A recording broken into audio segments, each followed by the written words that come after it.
What's up, everybody? Welcome back to the Underdog podcast for episode 2.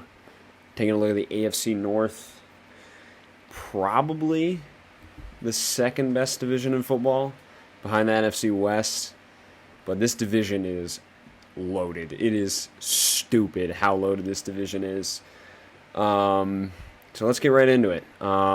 Fourth place team, I think, could be the best fourth place team besides out of the NFC West in football is the Cincinnati Bengals.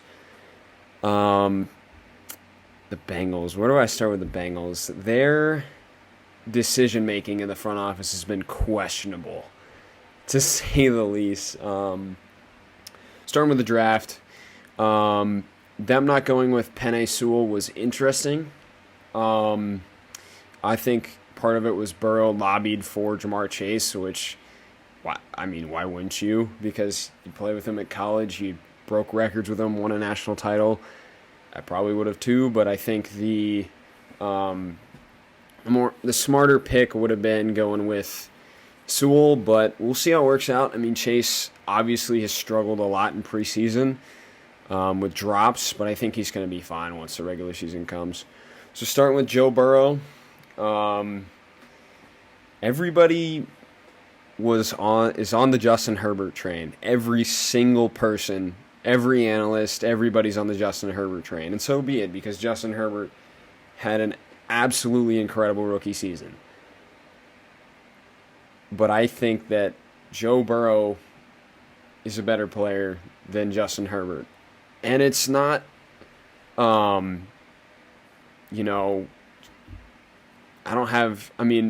was higher on Burrow, obviously, out of the draft than Herbert because I think Herbert was misused at Oregon, obviously, and he just didn't show the decisiveness and decision-making he did in the NFL.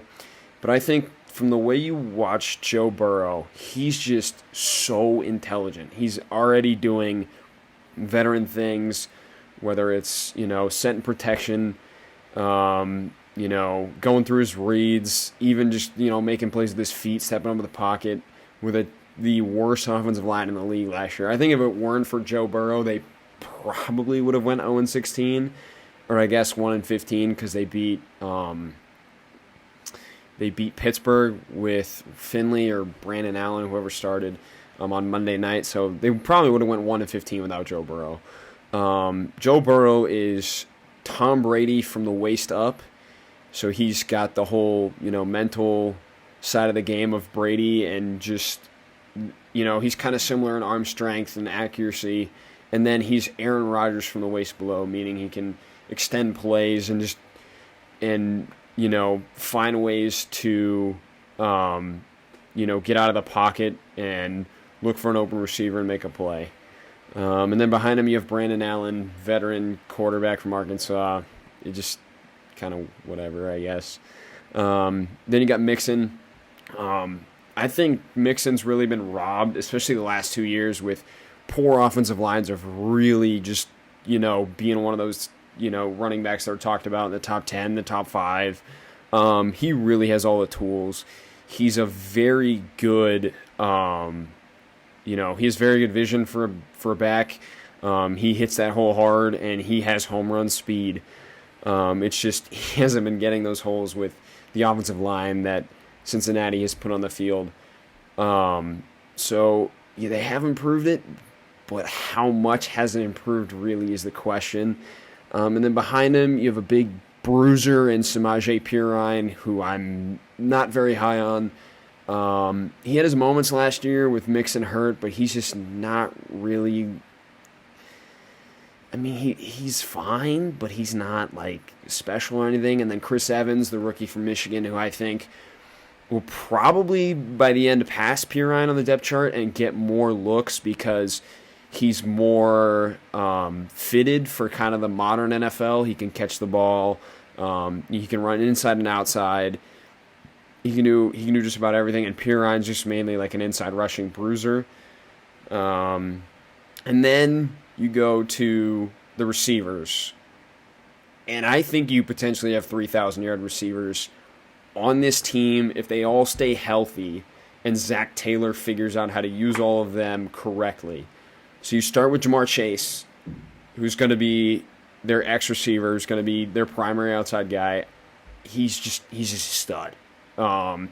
He's probably the best college receiver I have seen since Julio, probably. DeAndre Hopkins, maybe. I mean, Jamar Chase is incredible, man. He is so physical. And he's not that big of a dude. He's just so physical and so just... He's powerful. I mean, he's powerful after the catch. And he's got some speed to him, too. He's the full package. And you have T. Higgins, who's going to be opposite of him on the outside, who's that, big-bodied possession guy who could have been a first-rounder. He had that injury and didn't look great at the end of the season, which I think kind of hurt him. And then he had a, okay combine or pro day, I guess. So I think with T. Higgins, it's just a matter of staying healthy and really he actually looked a better route runner than I thought he would last year. He kind of flashed in that department, and then once they started to incorporating him into the offense around when they played Indianapolis, he really kind of hit his stride and really was a difference maker for that offense. But then once Joe Burrow kind of got hurt, he kind of just disappeared. I remember that game against they played. It was a late evening game. He just he just looked all out of sorts. So I think he's got to reestablish that chemistry with Burrow, and they kind of need to get back onto the same page. And then you have Tyler Boyd, who I've been a fan of since he came out of Pittsburgh. He was drafted, I think, 2 or 3, and I thought he should have went a lot higher. He just showed his route running was the best that year in his draft class, and his hands, he doesn't drop anything. You throw it in his vicinity, he's going to catch it, and he just he continues to just fly under the radar, and I've always been a fan of this kid. He kind of showed out once he got his opportunity. I think the play everybody always remembers is when they eliminated Baltimore from the playoffs, and it was 4th and 17, and he got behind everybody and scored. But I think Tyler Boyd, I think all 3 of these guys are primed for a huge year. It's just whether or not Zach Taylor can capitalize on utilizing them properly. And then you have Auden Tate, who's maybe the best wide receiver 4 in the NFL. Very similar to T. Higgins, just he's not a route runner. He's just the guy that can, run those verticals and jump balls, and then run those, those 15-yard digs or those comeback routes. He's just kind of, out there as your, I guess A.J. Green, just way worse, poor man's A.J. Green. And then you got a couple of other guys in Mike Thomas and Stanley Morgan that'll, get their opportunities here and there. I liked Mike Thomas, from him showing out in the Cleveland game in week 2. He looked nice. I'm higher on him than, some other guys. So, and then tight end, you got nothing at tight end. I mean, Uzama's fine. He's just kind of your average possession, nothing special about him. And then Drew Sample, who was way overdrafted, I think in round 2, has just shown he's shown nothing of being worth that pick. And then Mitchell Wilcox, who's kind of whatever. And then you get to this offensive line. And you start with first-round pick Jonah Williams, who was hurt his rookie year, and then essentially last year was his first year. And it took him a while to really get up to speed. But once he did, he held his own out there. I think he will continue to get better. Again, offensive linemen, it takes them a while. You saw with Garrett Bowles, Ragnow, even Isaiah Wynn for New England. They take a while to really develop into those, those Pro Bowl caliber offensive linemen. And then you have, then the rest of them are veterans. Quentin Spain was a decent pickup. I think he was with Buffalo last year, I want to say. Has started a lot of games in this league and is an above-average starter. Trey Hopkins really came out of nowhere last year and actually was probably their second-best offensive lineman behind Jonah Williams. So hopefully he can continue to progress off that season and be at least an average center. Center is the one position where you don't really need an elite one. But and then Xavier Su'a-Filo, who's really bounced around since he's been in Houston and has been a below-average starter. It'll be interesting to see if maybe Jackson Carman can pass him, who they drafted in round 2, and then they signed Riley Reiff, who's a great pass blocker, and it has been a Pro Bowler at one point in this league, I believe. But he is nothing as a run blocker. I mean, he's awful. I think he was second worst in PFF. And then you have some guys here for backups. We talked about Jackson Carman, who I think will eventually pass Xavier Su'a-Filo. Deontay Smith was a decent late-round pick. He's just very raw and is going to need time to develop. And then you have guys like Prince and Adeniji, who they drafted, who haven't really turned out to be anything. And then you look at this defense. I really don't get why they didn't re-sign Carl Lawson. Just didn't really make sense to me. But now it kind of does with the moves they made. They got Trey Hendrickson, who's kind of the opposite of Lawson, where he's more of a pass rusher rather than a run stopper, and had a bunch of sacks last year because he got one-on-one matchups because they had Cam Jordan and that whole Saints D line there with Rankins and the other dude is slipping my name, and then they went out and got B.J. Hill, who is more of kind of what Carl Lawson was as a run stopper from the Giants. And he should help out that run defense a lot. Him and, DJ Reader coming back from injury, they really could not stop the run last year. It was really bad. They were getting gashed. And then you got Ogunjobi, who's a veteran in this league. And then Sam Hubbard, who is he's a great run defender. I just wish he could show out in the pass rush more. He just hasn't really developed anything as a pass rusher, and he's come out of Ohio State. He's solid, but he's not you don't want Hendrickson or Hubbard as your 1 or 2. They're both 2s.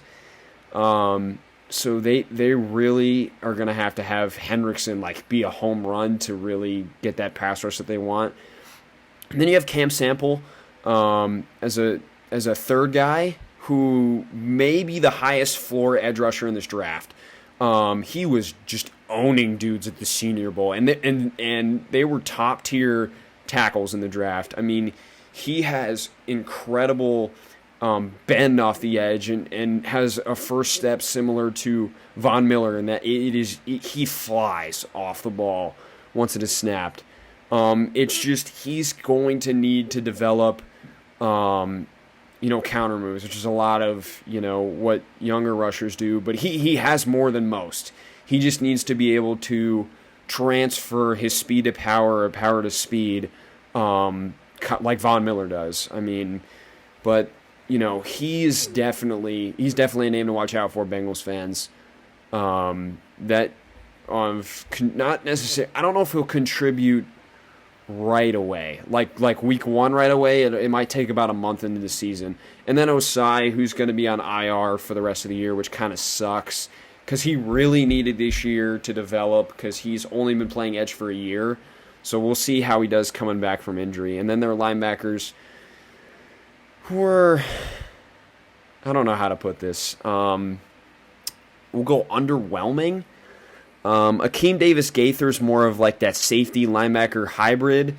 I was higher on him, but he was not great his rookie year, so we'll see if he can bounce back from that. He's nothing in run defense either. He's mainly just a cover guy. Jermaine Pratt has been, not great from NC State. I think he was a 4th-round pick. He really hasn't shown any development. He's not very instinctive. He's just kind of a sideline-to-sideline guy, if that.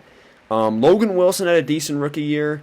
It's just whether or not he can build off it and become, take that next step into being one of those linebackers. He's very, very instinctive and can make all the plays sideline to sideline. It's just, can he develop, as a cover player more? That remains to be seen. And then they have some decent backups in Jordan Evans and Marcus Bailey, who they've drafted over the last couple of years.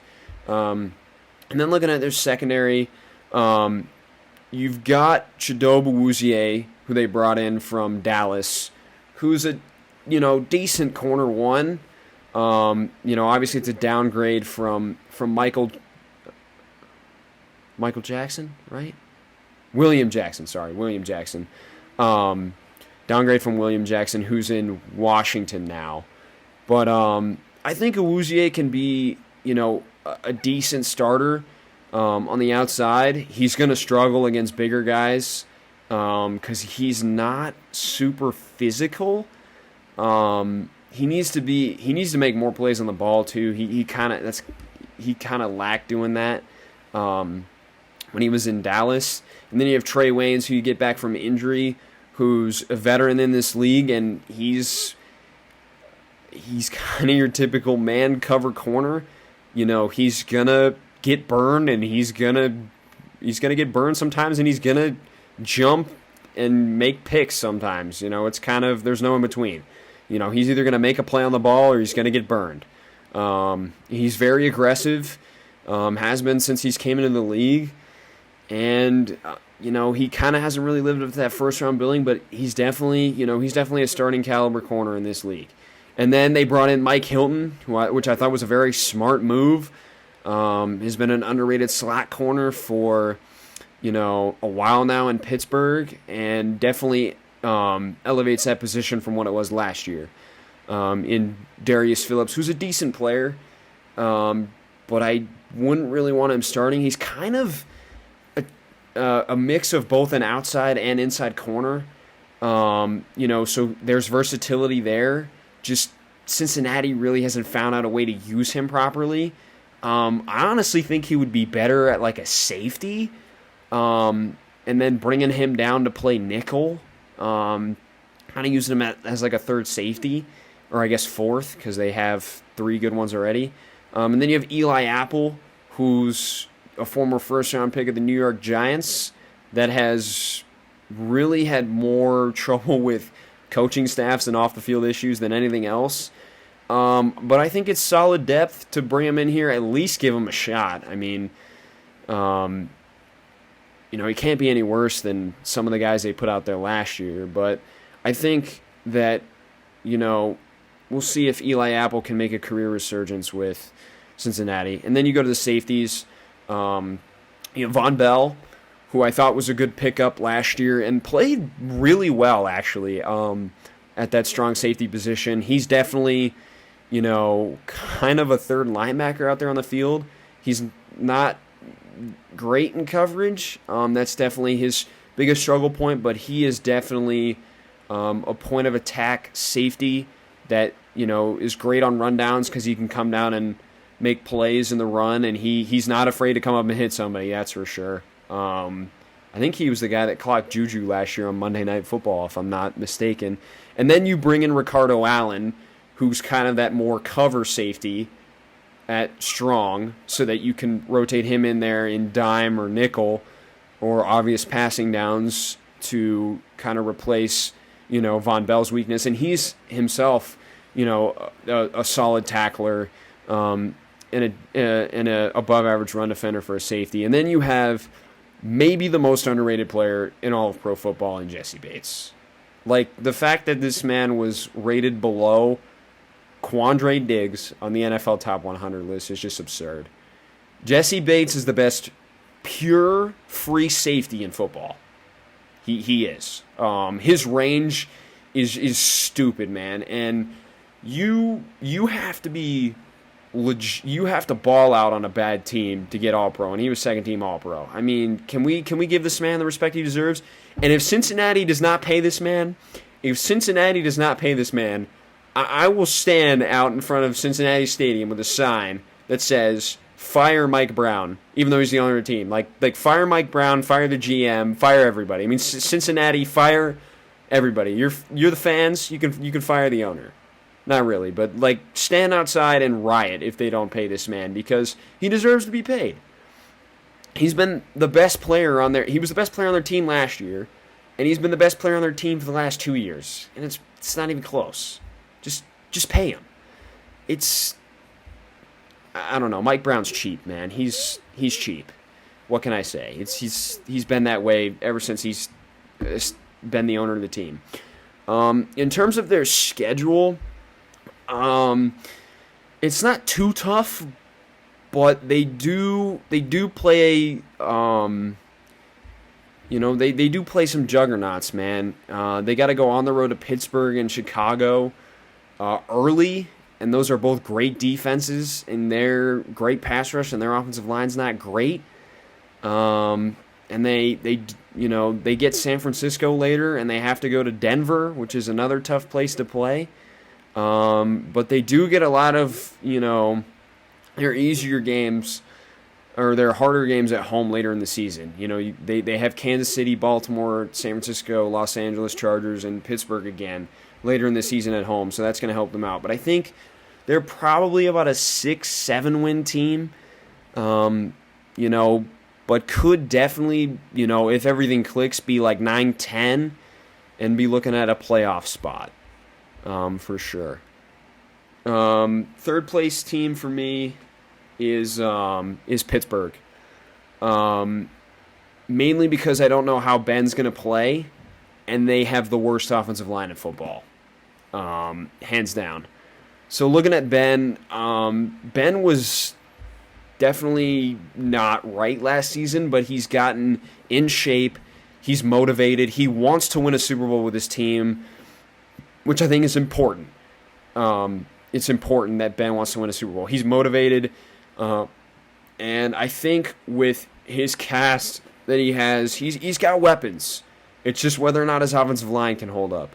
And then you got Mason Rudolph. Mason Rudolph's not it, man. I think Dwayne Haskins will beat him out for the backup job eventually.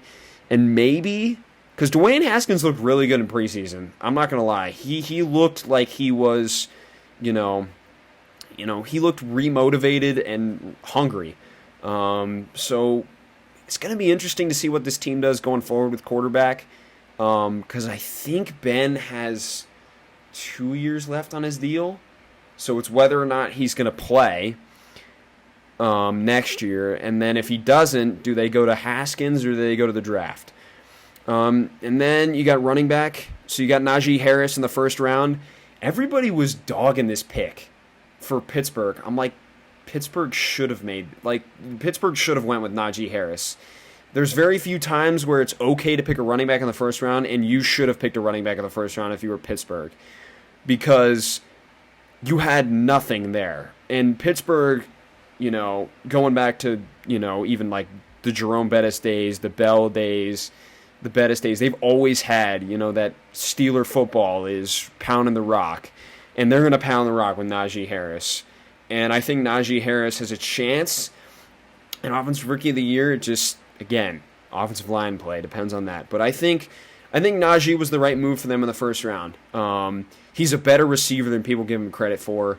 He really is. He's kind of like Chubb in the fact that they're both underrated as receiving backs. That's just not their primary thing. I think Najee is an incredible athlete. He's got more, elusiveness to him than I thought. Case in point, the Notre Dame game where he's just hurdling over dudes. He is a freak, man. And then you got Benny Snell, who's just kind of, your average power back. Nothing too special about him. And then you got Kalen Ballage, who kind of was run out of town in Miami and then ended up playing really well for L.A. Last year and earned himself a contract here with Pittsburgh. I think he's better than Snell, to be honest. He's kind of like Najee, where he's more elusive back than Najee, but he's got some power to him, and then he can catch the football a little bit out of the backfield too. Then you go to this receiving core, starting with Juju. Juju's a lower end one for me. He really the last 2 years hasn't looked like he did his rookie season. And I think part of it is because they're asking him to do a lot. They were asking him to do a lot last year. And I think if Chase Claypool can come out there and play the way I think he can and be like a true number one, I think him and Juju can really be an explosive tandem. Juju's the guy that's going to, get open and move the chains. And then Chase Claypool is your home run threat. And you're, similar kind of to, like, I'm trying to think of an example. Kind of like Cortland Sutton, where he's that, big-bodied, receiver with great hands, but has the ability to beat you down the field. And he really kind of came out of nowhere last year and just exploded for Pittsburgh and just caught a ton of touchdowns and was making a ton of plays for them. So hopefully he can build off that. And then you have Deontay Johnson, who's your vertical threat. Probably going to play in the slot too, so he's your slot vertical threat. Also going to work the middle of the field. Had some drop issues last year, and it became really bad towards like the middle end of the season. He's got to hit the jugs. I think he's going to be fine. And then you got James Washington, who we'll see if he's still going to be on this team. He's kind of similar to Deontay Johnson, where he's just a burner. And I think he has better hands than Deontay Johnson, but he's just not as explosive. And has kind of fallen out of favor with Pittsburgh. So I would hope Pittsburgh would deal him, because I think he's on the last year of his deal, his rookie deal, and get something for him. And then they have Ray McLeod, who's kind of their gadget player and return man. That's kind of his role in the team. And then you got the tight ends. You got Eric Ebron, who he's kind of inconsistent from year to year. There's one year where he just gets a ton of touchdowns, and then the next year he kind of falls off. So we'll see which Eric Ebron we can get. He's an incredible athlete coming out of UNC. He was a top 10 pick, and then Detroit just couldn't figure out how to use him.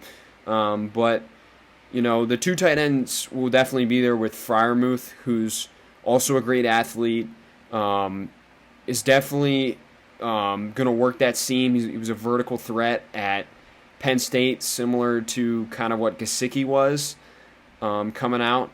So we'll see how they utilize him. It's going to be interesting to see how they rotate those two tight ends in. And then you have Gentry, who's just kind of like a blocking tight end.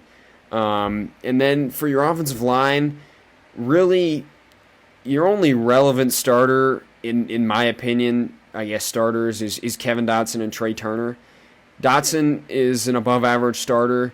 And again, all these guys are more maulers because that's what Pittsburgh likes to do. They like to maul dudes. Trey Turner, though, was awful last season when he was on the field. He's been a Pro Bowler in this league, but we'll see what version we get from Trey Turner. If we get awful Trey Turner, or we get the Pro Bowler. Kendrick Green is kind of whatever. Same with Dan Moore Jr. And then Chukwuma Okorafor has a chance to really step up and become a starting caliber tackle. He hasn't shown that in the last 2 years, so maybe he can. I don't know. And then they just kind of have, B.J. Finney's a decent backup guard, and they kind of don't really have anything else offensive line. I mean, I think Hassenauer's a rookie, if I'm not mistaken, second-year player from Bama. And then they have Joe Haig, who's a veteran from North Dakota State, but he doesn't really offer much. And then we get to why Pittsburgh, in my opinion, has the biggest chance to make the playoffs. I don't know if they will, but they can because of this defense. And it starts with the guy with the pass rush, with T.J. Watt and Melvin Ingram. T.J. Watt is a freak. He is not on the same level as J.J. was in his prime, but T.J. Watt is just ridiculous, man. I mean, he makes guys look stupid out there with his... he just beats dudes off the ball. I mean, his first 3 steps are like Von Miller. He just beats dudes off the ball and gets to the quarterback. I mean, it is ridiculous. And then Melvin Ingram on the opposite side of him, he's more of that, that power rusher, that complement to him. And I think, you can't, who are you going to double team? Because if you double team Watt, Melvin Ingram's going to eat, right tackle, or I guess left tackles up all day long.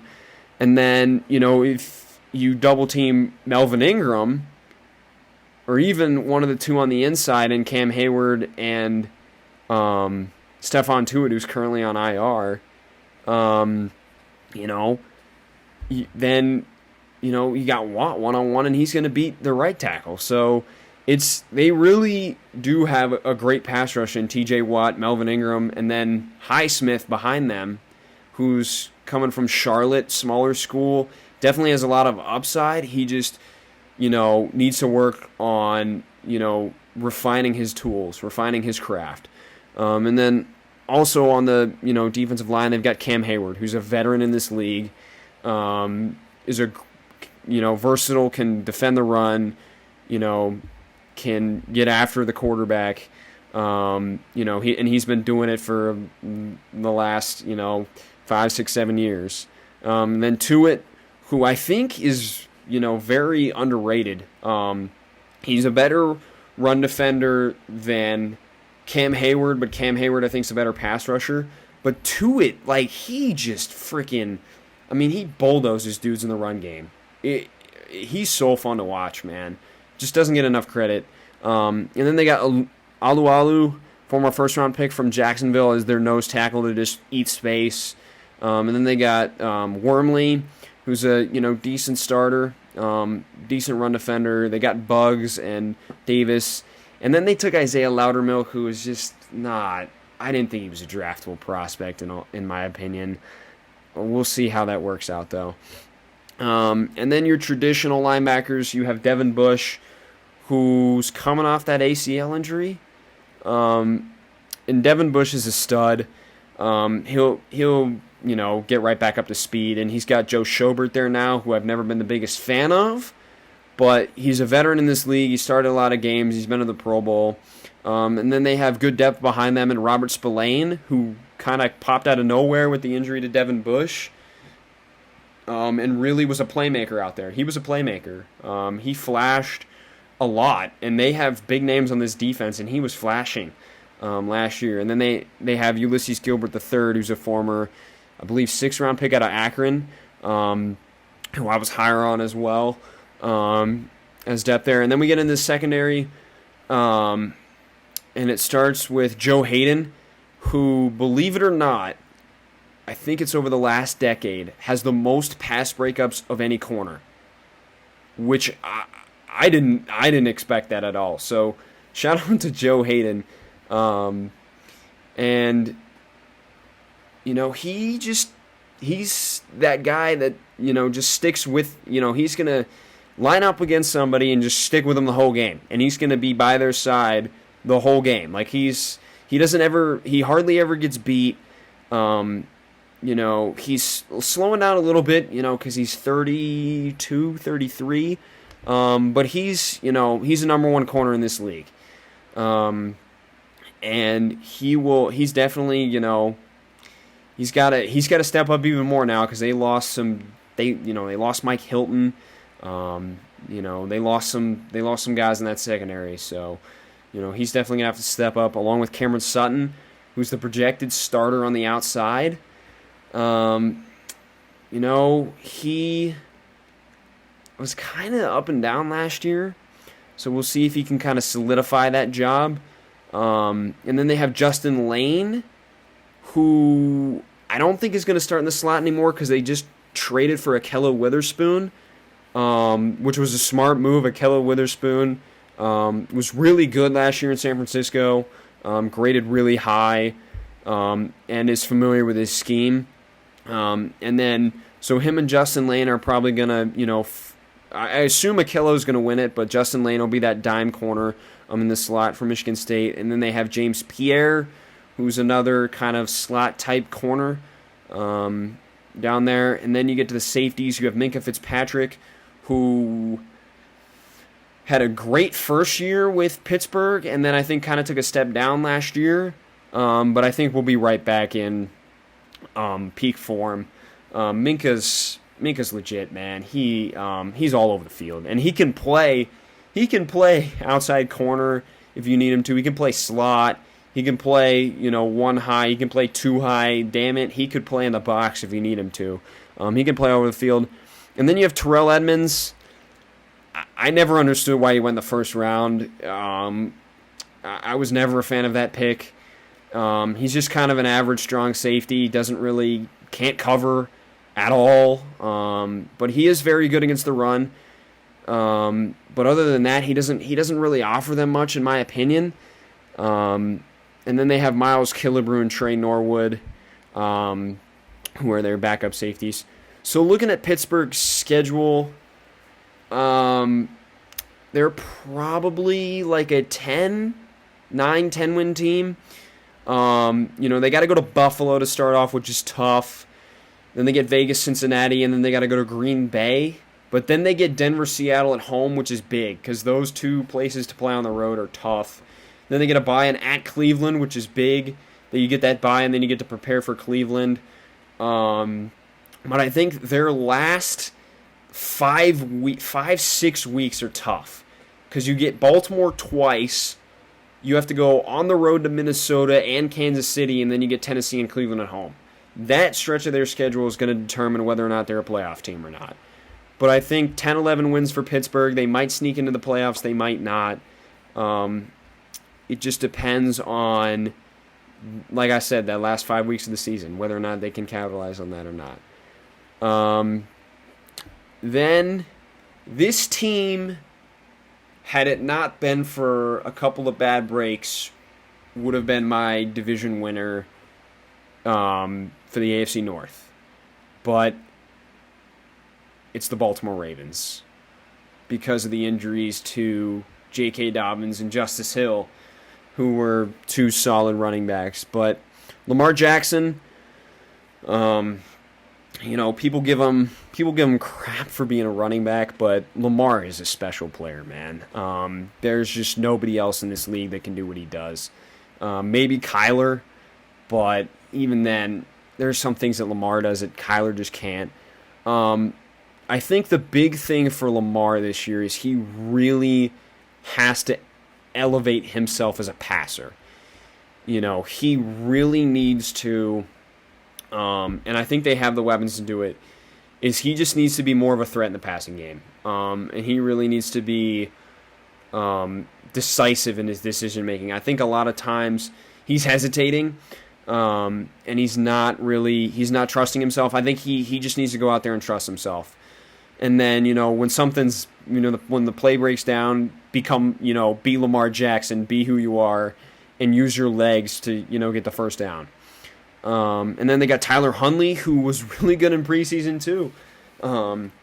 He's a poor man's Lamar Jackson. That's kind of the way to put it. But he looked really good out there. He showed some nice accuracy and decision-making for the Baltimore Ravens. And then you have one of my biggest breakout candidates this year, Gus Edwards, who has averaged over 5 yards a carry each of his first 3 seasons, however long he's been in the league. But I think Gus Edwards, he really does have a chance to be legit, top 15 running back this year. In my opinion, he's a bruiser. He's going to run you over. He's not really a catcher of the football, but he's just going to run right through you, man. He doesn't care. I mean, he's like Derrick Henry in a way of just a supreme athlete that will run through you. And then they got Tyson Williams, who I think is a rookie, out of BYU.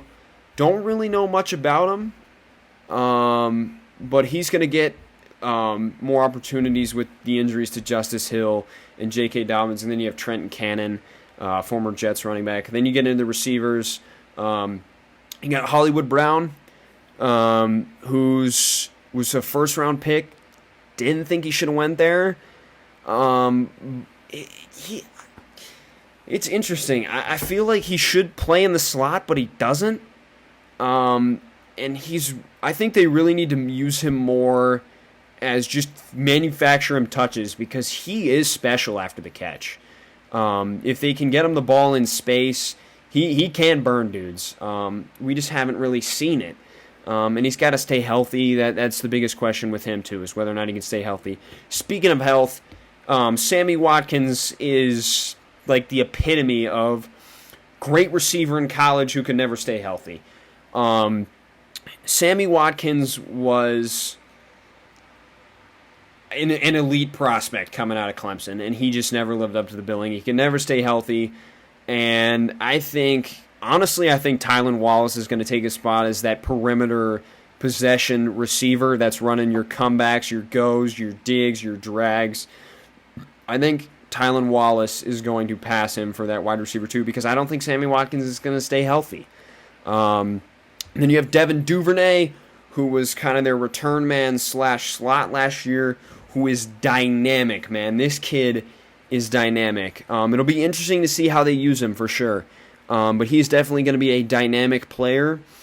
I don't know how much he's going to get touches, especially when Rashad Bateman comes back, who I think Rashad Bateman could be with that 1,000-yard receiver depending on how many games he misses, and I think he's the perfect fit for Lamar Jackson as that slot working over the middle of the field, but Duvernay is going to fill that for right now.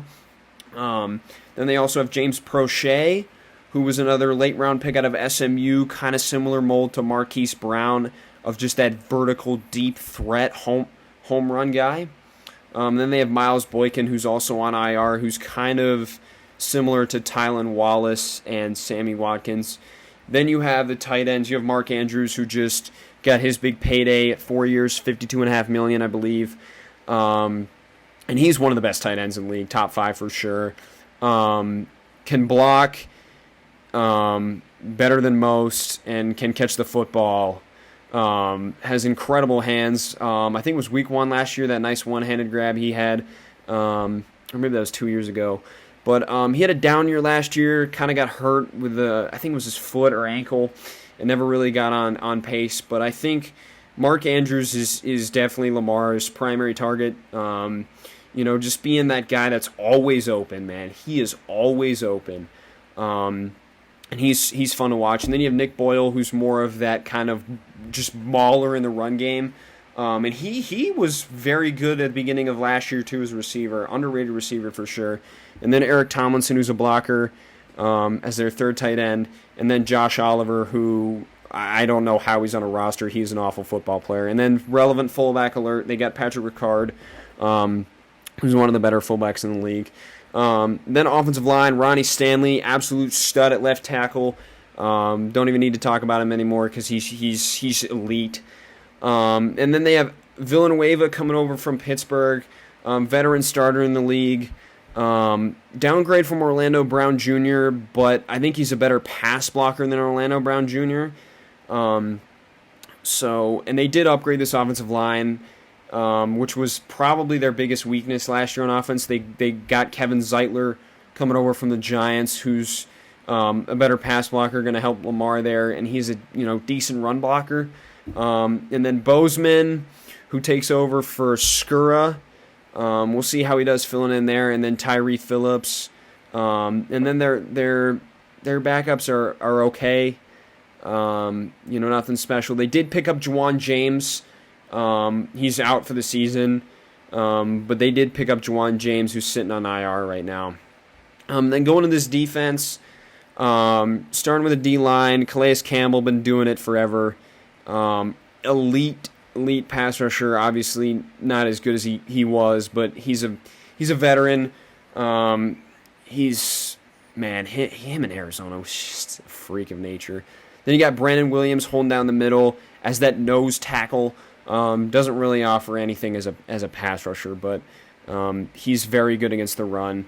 And they definitely missed him last year. And then Derek Wolfe, former Denver Bronco, veteran in this league, definitely a nice power rusher. Was a little bit underwhelming last year, though, for Baltimore for sure. And then you have Madubuike and Broderick Washington, who they've taken in the last 2 drafts as backups there. Hopefully they can, show something this year. I was high on Madubuike, but, Calais Campbell's in front of him, so we'll see how that works out. Then they got, for edge, they have Tyus Bowser, who's kind of that, hybrid type role. Kind of can play a little bit of off ball, can drop into coverage, but is definitely their finesse rusher, opposite of Justin Houston, who is their power rusher, who's been a veteran in this league. I want to say holds is second for single season sacks in a season. But veteran there, going to coach up those young guys, especially Odafe Owe, who's the most raw prospect in this draft. But that's kind of what Baltimore looks for. And this dude has all the physical tools for sure. I mean, he is a freak of nature. And then Pernell McPhee, who's a veteran power rusher, kind of like Justin Houston. And then on the inside, they've got Patrick Queen, who was a home run draft pick last year. I can't believe he fell that far to Baltimore. Elite instincts, can do everything, can cover, can defend the run, can go sideline to sideline, can blitz if you need him to. And then Malik Harrison out of Ohio State, who I was higher on as well. Definitely this is his prove-it year with LJ Ford out with injury. This is his prove-it year to say, hey, I am a legit starting linebacker after he struggled last year with the COVID year, which is what a lot of rookies did. But I'm excited to see the interior linebacker duo. And then in the secondary, you have Marlon Humphrey, who's I would probably say top 5 with Ramsey, Gilmore, himself, Trey White, and Jair Alexander. It's probably top 5, not in any particular order. But Marlon Humphrey's legit, and this dude, he's physical, man. Him punching footballs out reminds me of Peanut Tillman. I mean, he is ridiculous, man. He will not let you off the line either. I mean, he is physical out there. Fun corner to watch. Then you got Marcus Peters, who 1 week, man, he looks terrible, and the next week he's got 3 picks. I mean, he's going to take risks.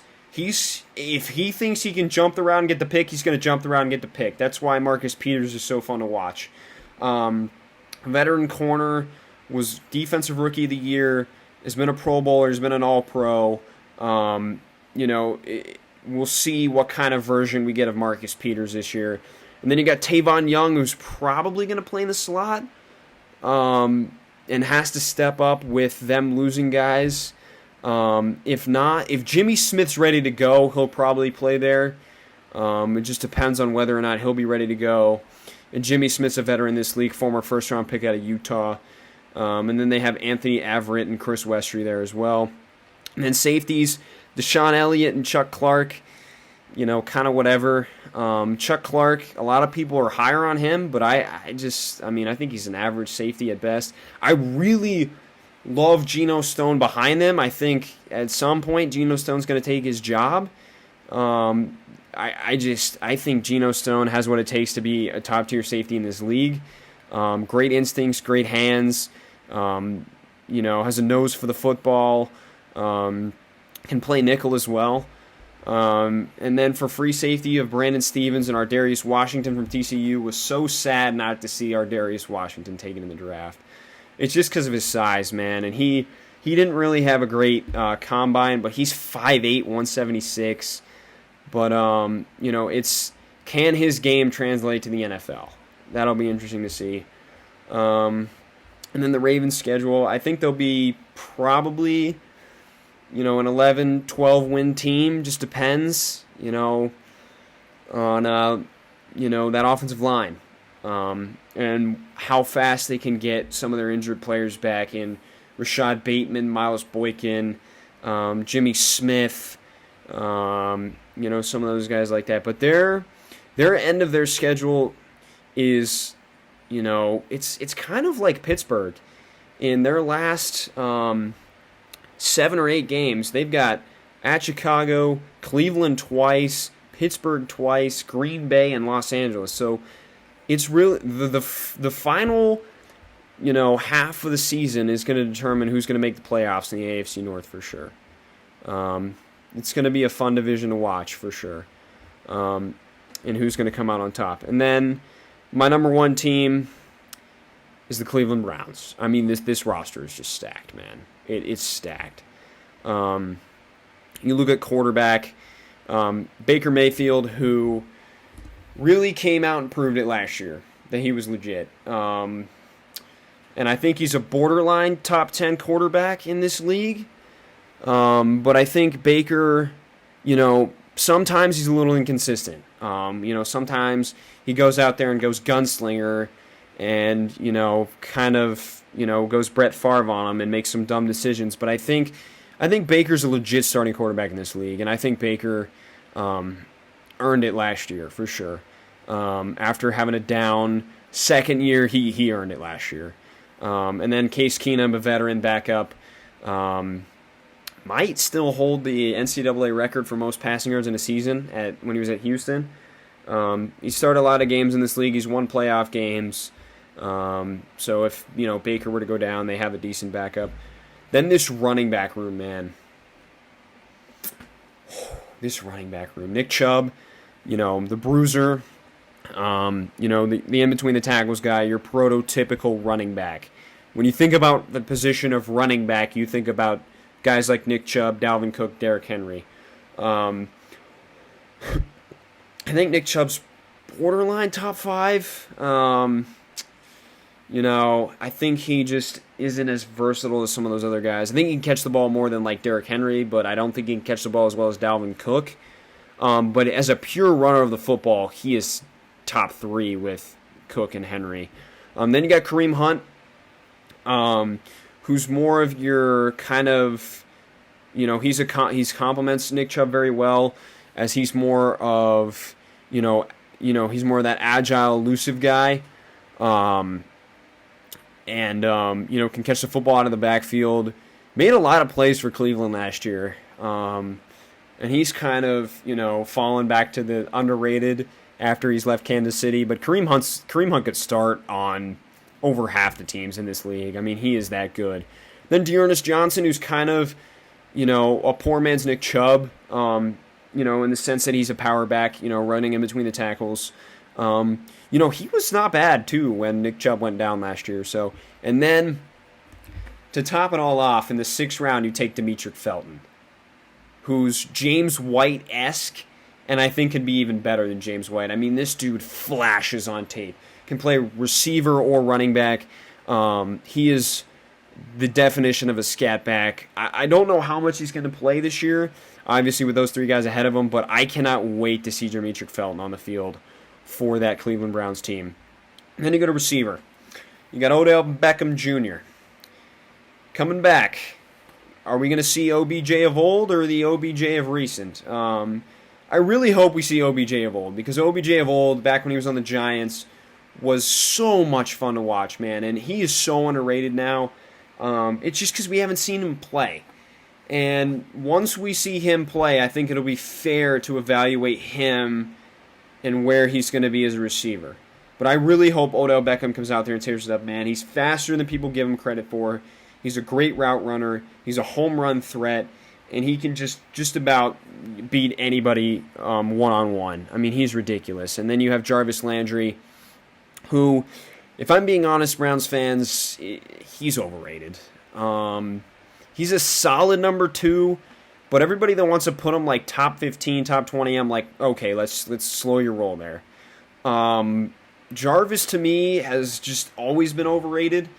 I never thought he was elite. I never thought he was, even back to his Miami days. He's just been, he's a great receiver, but he's not elite.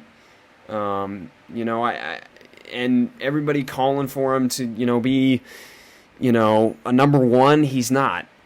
He's just that guy that's going to go out there and move the chains for you. He's just, that's just who I think he is, in my opinion. And then I called this last year, the steal of the draft, Donovan Peoples-Jones from Michigan in the 6th round, and he looks to be primed for a huge season as that other outside receiver to Odell Beckham. Possibly. I mean, I know they brought back Hollywood Higgins, but I think that DPJ is going to beat him out. And it'll be interesting to see how they use those guys because they're both very similar in their vertical threats. So we'll see how they're using. And they got Anthony Schwartz, just add on speed, baby, 4.28.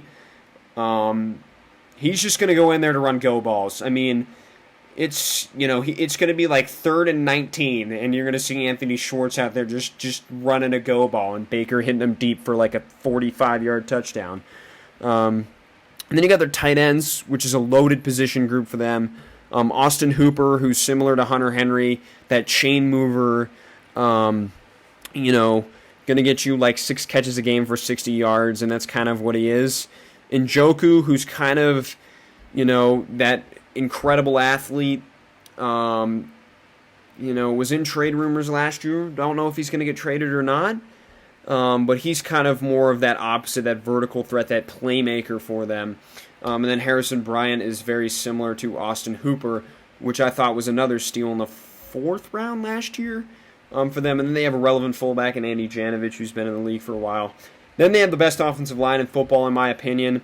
They lack depth, but Jedrick Wills, I thought, was the best offensive line in the draft in 2020. A great pass protector. He's not a great run blocker, but he is a great pass protector. He gets into his kick slide very, very fast.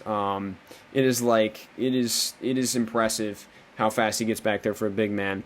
And then Bitonio and Treader, they're more of the two run blockers. The veterans on that offensive line. Bitonio hasn't slowed down, man. He's been legit for a while now. And Treader has come on over the last couple of years to be, one of those, above average to, borderline elite centers. And then Wyatt Teller, who just came out of nowhere last year as the biggest breakout candidate. He's kind of that, opposite of Bitonio and Treader, that pass blocker, the guy that's going to pull for them and, knock out those DNs on those pulls and those linebackers. And then Jack Conklin, who they brought over from Tennessee, battled some injuries last year, if I'm not mistaken. Oh, wait, that was Jedrick, never mind. But Jack Conklin's definitely a solid right tackle in this league. Probably top, borderline top 10. And then you go to this defense, which I think is going to be, if they were to not win this division, it would be the reason why. And it's because I think their run defense is questionable. But you start with the D-line, and you bring in Jadeveon Clowney, who helps out in that run defense. As a former number 1 overall pick, he never really lived up to that billing as that dominant pass rusher, but he has lived up to the billing in that, he is a great run defender and then can get after the quarterback whenever. I mean, he's dominant in the run game. And same with Andrew Billings. That's kind of what he's there for, is that run defense, interior defensive lineman. Doesn't really offer much as a pass rusher. That's kind of Malik Jackson's role as that pass rushing interior guy. But Billings is solid in the run, and then Malik Jackson's a veteran in this league, Super Bowl champion with Denver and Philly. Can get after the quarterback, which is why they drafted him. And then they have Jordan Elliott behind him. Was high on him. Don't know how much he's going to play. He's kind of more of that Andrew Billings mold of that run stopper, but has more pass rush ability to offer than Billings. Then you have Myles Garrett, who's a stud. Might have a chance to win Defensive Player of the Year, but if you're voting for anybody other than Aaron Donald, I'm sorry, you're crazy. I mean, I love Myles Garrett, but my vote every day of the week is going to go to Aaron Donald. And then you got Takk McKinley, former Atlanta draft pick who they brought over, who's going to provide some decent pass rush depth for them. So we'll see if Takk McKinley can get back on foot after really struggling in Atlanta. And then these linebackers, which is probably their weakest position. Mack Wilson, they took last year from Alabama. He tore his ACL last year, I believe, early on. So we'll see if he can rebound from that. These guys are more run defenders than they are cover guys. And then you got Anthony Walker, who's a veteran in the league. We'll see how he does. They brought him over from Indy, so we'll see how quickly he can pick this up. And of course, he's in Sione Takitaki, who I thought was their best linebacker last year. Made that huge pick in that playoff game. His coverage skills have improved a lot since he's come out of college. He was kind of more of that thumper, but now he's really improved as kind of dropping back into coverage and getting into passing lanes. And then you have JOK, Cleveland, man, home run in the draft. But JOK is going to be that guy that comes out there and really, is in that bandit linebacker role, that hybrid safety linebacker, and going out there and on passing downs and playing as that nickel linebacker role. And then you have former Super Bowl MVP Malcolm Smith there as well, as another veteran. And then you get into this secondary. It starts off with Denzel Ward, who kind of had a down season last year. But the Warden is coming to collect his dues this season. I think he will definitely be back on track. He battled some injuries last year. I think he's going to be fine. And then Greg Newsome, I kind of ripped this pick, but really it was smart. Greg Newsome fits their scheme very well. Greg Newsome's very similar to Denzel Ward, and he's that kind of smaller corner that plays on the outside that's very good in man coverage. These two will definitely have a field day out there. And then they have Troy Hill, as they picked up from the Rams, I believe, as their slot corner. Who was pretty good last year for the Rams. And then they got Greedy, who has not been able to stay healthy. I thought it was a bad pick in general in the second round. But we'll see if he can get back out there and stay healthy. And then they also have MJ Stewart as another slot guy. And then for safeties, they have Ronnie Harrison, who surprisingly just came out of nowhere and was really one of their better players on defense, was making plays all over the field. And then they have Delpit behind him, who I really felt bad for, torn his Achilles. He kind of really wasn't the same player. He didn't look motivated as last year at LSU. Hopefully he can get back out there and kind of show the form he had at LSU his junior year. And then John Johnson, everybody was calling this the best signing of the year, but I was just like, no, he's a box safety. He's a box safety. You got a million of them in the league. They come a dime a dozen. I'm not saying John Johnson's not a great player. He is a great player. But he plays a very invaluable position in a box safety. They're a dime a dozen around the league. He does it very well, but everybody talking about, it was the best move of the offseason. I just don't think it was. And then schedule-wise, I think they'll be an 11 to 12 win team like Baltimore. They have a tough last schedule as well because they have Baltimore twice, and then they have Vegas, which is kind of their easy game, along with Cincinnati, but they go at Green Bay, at Pittsburgh. But they have an easier open to the schedule than anybody else. Obviously, they're starting off with Kansas City, who's one of the best teams in the league. But, they have kind of an easier kind of open to it than, everybody else. So that'll be it for the AFC North. Hope you guys enjoyed. This one was a little shorter. Still over an hour, but it was a little shorter. AFC South coming up next. I don't know if I'll go right into that recording or not, but that'll be up soon. That'll be up later today. I'm going to get that in the AFC West done, and then we'll get NFC done over the next 2 days.